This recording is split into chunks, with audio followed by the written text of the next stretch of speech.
हरिबाबू को पूरी बैंक ताबे में लेने की है, कैप्चर करने की है। बीजेपी धीरे धीरे एक एक क्षेत्र ताबे में करने के लिए, मेरा बोलने का ये मतलब था कि मेरे मुख्यमंत्री अपने मुख्यमंत्री महाराष्ट्र के हैं, उनको कौन तकलीफ दे रहा, सरकार को कौन तकलीफ देता, बीजेपी देती ना। तो रोज उनके साथ में जाना मतलब तुम मुख्यमंत्री जी का मन दुखाना ऐसा हो, लेकिन उन्होंने सुना नहीं और वो अपने उसमें उनके साथ चले गए। अब हारने के बाद में क्या करेंगे देखो हमें। लेकिन ना खरे साहब खुद खड़े, ना मैं खुद खड़ा, ना कल्याण राम खड़े, ना हमारे कैलाश पटेल खड़े, और उनमें मंत्री भी खड़े, आमदार भी खड़े, सभी नेतागण खड़े हैं। तो हमारा यही कहना था कि भाई आप लोग ये दूसरे सेकंड जनरेशन को आप चांस दो। जो आज वोटिंग हो रही है, क्या कहेंगे, किसका पैनल आएगा? हमारी छतरी आएगी, मतलब छतरी के जितने भी पैनल में मेंबर्स हैं वो पूरे के पूरे आ जाएंगे। उसका कारण ऐसा है कि लोगों को बदल चाहिए, परिवर्तन चाहिए। और वो मैंने कई लोगों से बात किया तो उन्होंने बोला कि किसी भी हालत में बोले सब बदल होना चाहिए, तो हम करते बोले। उसका कारण ऐसा है कि वही आमदार, वही खासदार, वही मंत्री, वही सब कुछ, और वही वहाँ जाके बैठते हैं। लोगों का कितना काम करते हैं उनको ही मालूम है। लेकिन मैंने मेरा उनको ये सजेशन था कि मतलब थ्रो पेपर, क्योंकि मेरे पास तो कोई आया नहीं, मैं शिवसेना का नेता होकर मेरे पास कोई नहीं आया, ना हमारे सत्तार भाई है, ना हमारे भूंगले साहब आए, ना बाकी कोई नहीं आया। तो बोलने का मतलब ऐसा है कि आज जो मेरा ये कहने का था कि महाविकास आघाड़ी की सरकार में तुम 2 मंत्री हैं, महाविकास आघाड़ी के हम तीनों यहाँ बैठे हैं, तो कम से कम ये करना चाहिए कि अपने महाविकास आघाड़ी के लिए काम करना, नहीं तो अपना अलग से महाविकास आघाड़ी का सेपरेट प्लान बनाना। तुम उनके साथ जाने का क्या काम था? वहाँ बीजेपी के लोग जो है हरिबाबू को पूरी बैंक ताबे में लेने की है, कैप्चर करने की है। बीजेपी धीरे धीरे एक एक क्षेत्र ताबे में करने के लिए, मेरा बोलने का ये मतलब था कि मेरे मुख्यमंत्री अपने मुख्यमंत्री महाराष्ट्र के हैं, उनको कौन तकलीफ दे रहा, सरकार को कौन तकलीफ देता, बीजेपी देती ना। तो रोज कुछ ना कुछ निकाल के काम करने देती क्या नहीं। जैसा कोरोना में इतना काम करना चाहिए तो कहा वो छोड़ दिए और अपने पास लगा रहे ये सब बाकी को बात। तो इसके लिए उनके साथ में जाना मतलब तुम मुख्यमंत्री जी का मन दुखाना ऐसा हो, लेकिन उन्होंने सुना नहीं और वो अपने उसमें उनके साथ चले गए। अब हारने के बाद में क्या करेंगे देखो हमें। लेकिन कुछ सेना उधर नजर आ रही है, कुछ सेना नहीं, देखिए एक्चुअली तो मैं बोलता कि इसमें कोई राजकारण रहता नहीं। और उन्होंने खुद ये उनके पहले मीटिंग में ये बोला कि राजकारणाचे जोड़े बाहर ठेवून आम्ही काम करतो आहे, ठीक है। तो सेना इधर उधर कुछ नहीं, सेना का नेता मैं हूँ, तो मैं इधर यानी कि सेना इधर। सीएम साहब को जानकारी है? हाँ, सीएम साहब को जानकारी है?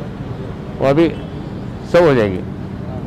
सर हरिभाऊ साहब ने बोले कि आप और वो जो तो नहीं, मैं बताता जब आज़ादी को 50 साल पूरे हुए थे, गोल्डन जुबली हुई थी, मैं उस समय पालक मंत्री था। 12:03 में रात को 14 तारीख को रात को 12:03 मतलब 15 तारीख लग जाती, तो वहाँ अपने दौलताबाद के किले पे मैंने झंडा फहराया था। तो मेरा मतलब ऐसा है कि मैंने कई बार तो ऊपर तक गया। अभी हरिभाऊ को मालूम है कि मेरा ऑपरेशन हुआ है, बाईपास हो गया, ये हुआ सब 2009 में वो खुद लीलावती हॉस्पिटल में देखने को आए थे। अब बाईपास वाले को या हार्ट पेशेंट को ऊपर चढ़ाने का मतलब कि हमको भगाने का क्या? तो ये उनका बचपना जैसा बात है, ठीक नहीं। हरिभाऊ की मैं बहुत इज्जत करता हूँ, हरिभाऊ के पैर भी छोटा मैं, क्योंकि नेता है, बड़े नेता है, ऐसा नहीं कि नहीं है उनका। लेकिन ऐसे बच्चों जैसी बात करके जो बच्चा उधर ले लिए तुमने, उसके साथ में मिलके तुम एक बात करे तो बराबर नहीं है। हरिभाऊ को अच्छा दिखा नहीं हो। ऐसा है कि लोगों के मन में एक भावतिक परिवर्तन चाहिए।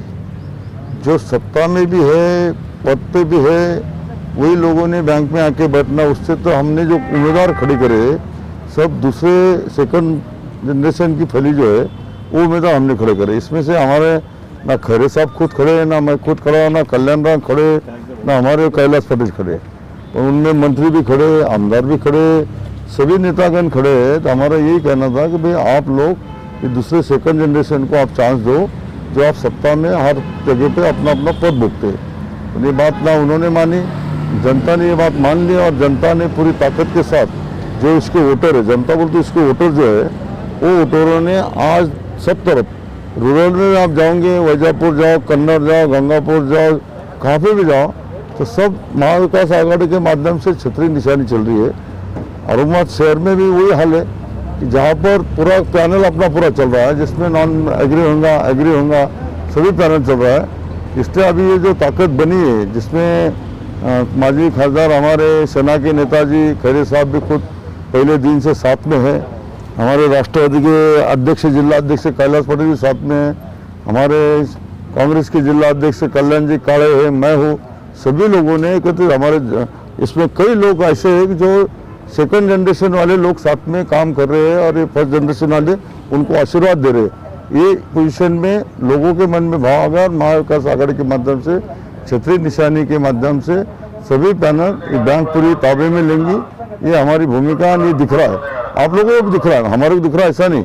अभी इस क्षेत्र में चौथा स्तंभ है पत्रकारिता, बोलो तो अंदर क्या चल रहा है इसकी खबर निकालने का काम आप ज़्यादा हमारे से अच्छा करते हैं। तो इसलिए ये महाविकास आघाड़ी और छतरी निशानी वाला पैनल जो है चुन के आएगा।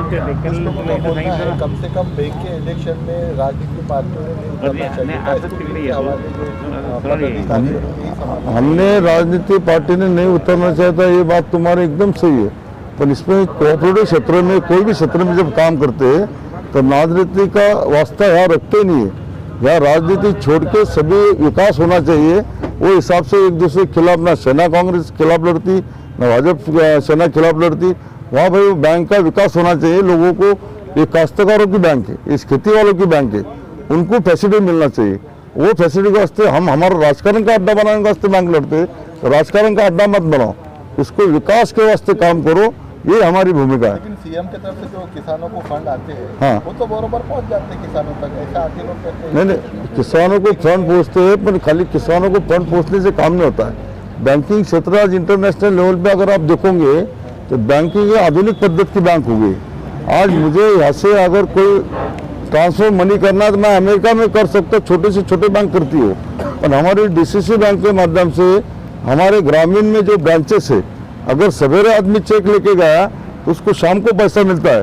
तो जिसका पैसा बैंक में डिपॉजिट है वो अगर एक दिन पूरा बर्बाद करेगा, वो खेती काम करने वाला मजदूर रहता है, खेती वाला मालक रहता है, वो अगर एक समय 5,000 2,000 निकालने के बैंक में दिन भर रहता है। मतलब उसमें जब एडवांस टेक्नोलॉजी और जो है तो आज के दौर में जो प्राइवेट बैंकों में चल रहा है वो चीज़ आप उसके अंदर इन्वॉल्व करें? बिल्कुल इन्वॉल्व करना चाहते हैं, हमारा पैनल चुन के आएंगे, आधुनिकता वो बैंक में लाएंगे, नेट बैंकिंग रो, मोबाइल बैंकिंग रो, जो घर पे बैठ के काश्तकारों को, खेती वालों को, सामान्य लोगों को वो बैंकिंग माध्यम से 138 ब्रांच एक बैंक की है जो ग्रामीण लेवल तक पहुंची हुई है, और ग्रामीण लेवल से लोगों को ट्रांजेक्शन करने, हाँ एटीएम भी नजर नहीं आ रहा। सभी कोई नहीं, इसलिए ये आधुनिकता ला सकते हैं। इतनी बड़ी ब्रांच है, इतनी बड़ी बैंक है। कंप्यूटर भी उन्होंने किया नहीं, कंप्यूटराइज करना चाहिए सभी ब्रांचेस में, ताकि आजकल की बैंकिंग सिस्टम की एक बद संस्था जो है वहाँ है, और यहाँ अभी अपने इतनी पुरानी बैंक होने के बाद भी उन्होंने लगाया, क्योंकि उसमें भ्रष्टाचार होने वाला था। कोई किसी नहीं कंप्यूटर उसमें लगा बना, वो कभी चले नहीं इन शॉर्ट, इसलिए कंप्यूटर उसका सिस्टम ही नहीं आया उधर। क्यों चले नहीं? क्योंकि बड़ा खराब ऐसा था। सर इससे हटके थोड़ा सवाल, कोरोना में क्या